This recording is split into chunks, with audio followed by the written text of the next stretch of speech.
Good morning to all.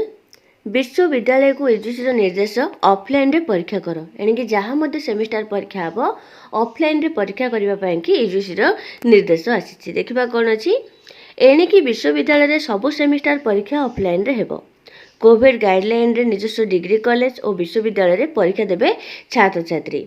एने सबु विश्वविद्यालय को निर्देश देइछन्ति विश्वविद्यालय अनुदान आयोग बा यूजीसी कर्तृपक्ष।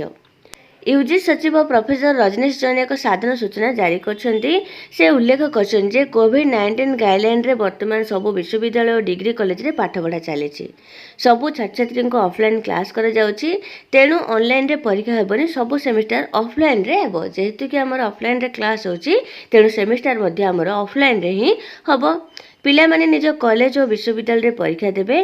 परस्पर मध्य सामाजिक दूरता रक्षा करा जाय कोरोना गाइडलाइन अनुसार वर्तमान और आगामी दिन में परीक्षा करा कोरोना जहाँ मध्य गाइडलाइन रही ताकू नहीं कि आमर परीक्षा करा ऑफलाइन परीक्षा करा सेपटे ही निर्देश को नहीं छात्र छात्री प्रश्न उठाई। अनेक कॉलेज भी पिला ऑनलाइन क्लास चली आउ केतक स्थान में अल्प किसी दिन हम ऑफलाइन पाठपढ़ा हो छात्र छात्री अधा पाठपढ़ा ऑनलाइन रे होइतिला जेहेतु कि ऑनलाइन रे क्लास होइतिला तेणु परीक्षा भी ऑनलाइन रे हेबा उचित बोली छात्र छात्री कहते।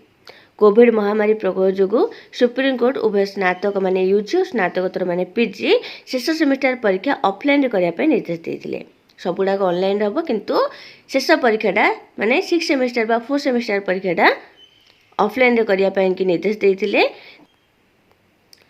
तेबे यूजीसी कर्तृपक्ष कोविड संक्रमण कमिया को लक्ष्य रखी यही निर्देश देथिबा बेले छात्र छात्री अभिभावक माने कोरोनार नुआ वेरिएंट ओमाइक्रॉन नहीं चिंतार पड़छन्ति।